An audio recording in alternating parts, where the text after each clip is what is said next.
नमस्कार मित्रांनो, मी doctor Harshal एकतपुरे, consultant एंडोक्राइनॉलॉजिस्ट, Viman Nagar, Pune. आज आपण हायपोथायरॉइडिझम याच्याविषयी चर्चा करणार आहोत. हायपोथायरॉइडिझम म्हणजे जेव्हा तुमच्या गळ्यामध्ये जी थायरॉइडची ग्रंथी असते, जर का तिचं कार्य कमी प्रमाणात व्हायला लागलं किंवा तिचं कार्य पूर्णपणे ठप्प झालं तर त्याला हायपोथायरॉइडिझम असं म्हटलं जातं. आता हा आजार जास्त करून स्त्रियांमध्ये आढळला जातो.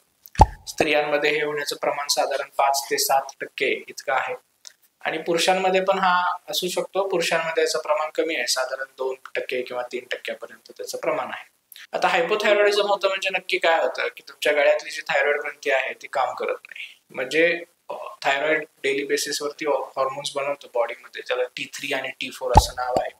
तुम्ही बऱ्याच वेळा रिपोर्ट्स पाहिले असतील, त्याच्यामध्ये T3, T4, TSH अशा 3 गोष्टी असतात. तर T3, T4 आहेत ते ऍक्च्युअल हॉर्मोन्स आहेत जे थायरॉइड ग्रंथी बनवते आणि ह्याच्यावरती नियंत्रण ठेवण्याचं जे काम असतं ते TSH करतं. तर TSH आहे ते ब्रेन मध्ये आपल्या पिट्युटरी नावाची ग्रंथी असते, ती TSH हॉर्मोन बनवते.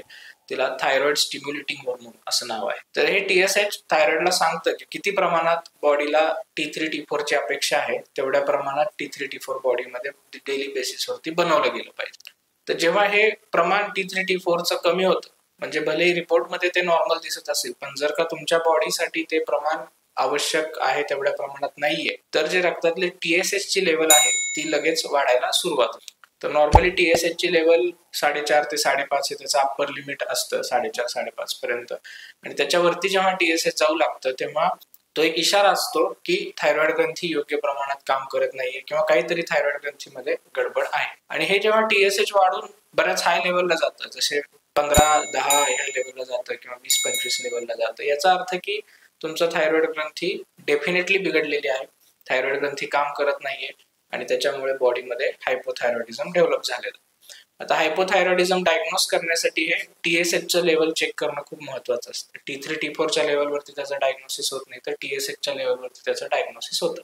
आता हायपोथायरॉइडिझम झाल्यामुळे तुम्हाला काय सिम्पटम्स येऊ शकतात, तर इनिशियल फेजमध्ये हे सिम्पटम्स खूप सटल असतात, म्हणजे ते आपण नोटीस करू शकत नाही, त्यामुळे बऱ्याच वेळा याचं डायग्नोसिस पण डिले होतं किंवा लेट होतं. इनिशियल फेजमध्ये थोडासा थकवा जाणवणे, जास्ती झोप आल्यासारखं होणे, थोडीशी सकाळी उठल्यानंतर चेहऱ्याला सूज वाटणे, हे इनिशियल सिम्पटम्स असतात. आणि हळूहळू हे सिम्पटम्स जर का त्याच्यावरती ऍक्शन घेतली गेली नाही तर ते वाढत जातात. म्हणजे TSH ची लेवल जेव्हा 50-60 या रेंज मध्ये जाते आणि T3, T4 खूप प्रमाणात शरीरातलं कमी होतं, त्यावेळेस मग तुम्हाला चेहऱ्याला पूर्ण सूज राहणे, आवाज घोगरा होणे, डोळ्यांच्या आजूबाजूला सूज राहणे, बाकीच्या शरीराच्या अंगावरती पण सूज येऊ शकते. त्याच्यासोबत मग इरिटेशन, रेस्टलेसनेस किंवा जास्ती डिप्रेसिव्ह सिम्पटम्स पण येऊ शकतात. काम करण्याची जी तुमची क्षमता आहे ती सिग्निफिकंटली कमी होते. कितीही झोपलं तरी तुम्हाला झोप अधुरी किंवा कम्प्लीट झाल्यासारखी वाटत. त्याच्यासोबत जे पोटाचे सिम्पटम्स असतात त्याच्यामध्ये कॉन्स्टिपेशन होऊ शकतं, स्किनमध्ये चेंजेस होऊ शकतात, स्त्रियांमध्ये पाळीची अनियमितता होऊ शकते. तर हायपोथायरॉइडिझम हा असा आजार आहे की ज्याच्यामध्ये केसापासून नखापर्यंत सगळ्या गोष्टींवरती त्याचे सिम्पटम्स येऊ शकतात. पण हे जे सिम्पटम्स आहेत ते खूप कॉमन आहेत आणि खूप वेग आहेत, त्यामुळे ह्याच्यातलं तुम्हाला एक सिम्पटम असेल तर तो हायपोथायरॉइडिझम मुळेच आहे असं त्याचा अर्थ होत नाही. जसं की काही महिलांना फक्त केस गळती असते आणि केस गळतीसाठी मग कोणीतरी सांगतं अरे थायरॉइड चेक कर, आणि TSH असं 4.5, 5.5, 6 असं बॉर्डर लाईन लेवलला काहीतरी त्या रिपोर्टमध्ये येतं.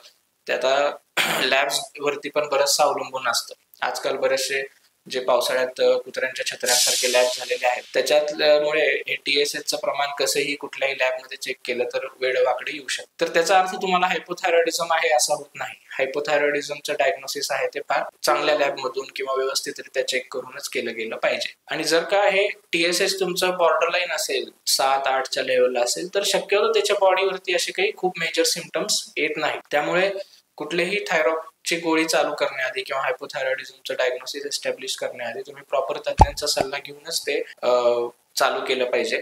कारण जे प्रॉपर हायपोथायरॉइडिझम असतं, एस्टॅब्लिश डायग्नोसिस जे असतं, त्याच्यामध्ये ती गोळी जी चालू होते थायरॉक्सिनची, ती तुमची कायमस्वरूपी चालू असते, ती रिप्लेसमेंट थेरपी असते. आता ह्याच्यामध्ये जे कारण म्हणजे हायपोथायरॉइडिझम का होतं तुम्हाला, पर्टिक्युलरली स्त्रियांमध्येच हे का कॉमन आहे, तर युजली जे स्त्रियांमध्ये हॉर्मोनल बदल घडत असतात, म्हणजे त्यांच्या दैनंदिन एक महिन्यामध्ये जे पाळीच्या वेळेस हॉर्मोनल चेंजेस होतात, परत त्याच्यानंतर प्युबर्टी, त्याच्यानंतर प्रेग्नन्सी, त्याच्यानंतर मेनोपॉज, हे मेजर हॉर्मोनल इव्हेंट्स जे असतात ते स्त्रियांमध्ये खूप होतात.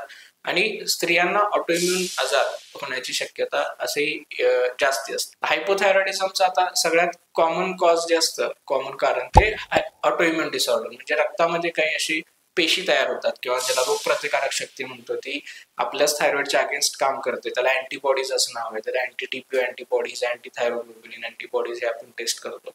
आणि त्या अँटीबॉडीज जेव्हा थायरॉइडला डिस्ट्रॉय करतात तेव्हा तुम्हाला हायपोथायरॉइडिझम होतं. आता ह्याच्यामध्ये गळ्याला सूज येणे किंवा थायरॉइडच्या ग्रंथीचा साईज वाढणे हे पण होऊ शकतं, पण युजली तो साईज खूप वाढत नाही. एक माइल्ड टू मॉडरेट साईजचा गॉयटर तुम्हाला डेव्हलप होऊ शकतो. गॉयटर म्हणजे थायरॉइड ग्रंथीला आलेली सूज. तर हे जे सिम्पटम्स आहेत हे जर का तुम्हाला असतील तर तुम्हाला रक्तातलं T3, T4, TSHचं प्रमाण चेक करणं आवश्यक आहे. जर का तुम्हाला स्ट्रॉंग फॅमिली हिस्ट्री असेल, म्हणजे फॅमिलीमध्ये आई वडिलांना आहे, तुमच्या भावांना बहिणींना जर का थायरॉइड आहे, तर तुम्हाला पण ते होण्याची शक्यता जरा जास्ती असते.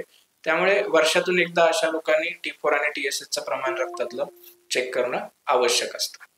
आणि जेव्हा पण TSHचं प्रमाण रक्तातलं असं बॉर्डरलाईन येईल किंवा वाढलेलं येईल, त्यावेळेस योग्य त्या तज्ञांचा सल्ला घेणं पण तितकंच आवश्यक आहे. कारण जर का योग्य प्रकारे हायपोथायरॉइडिझम मॅनेज नाही झाला तर ते लॉंग टर्म मध्ये बरेचसे बाकीचे दुष्परिणाम पण शरीरावरती कॉज करू शकतात. त्यामुळे जर का हायपोथायरॉइडिझम असेल तर मी रेकमेंड करेन की तुम्ही योग्य त्या तज्ञांचा सल्ला घ्या, योग्य ते डायग्नोसिस एस्टॅब्लिश करा आणि त्याच्यानुसारच ट्रीटमेंट हायपोथायरॉइडिझमची चालू करा. धन्यवाद.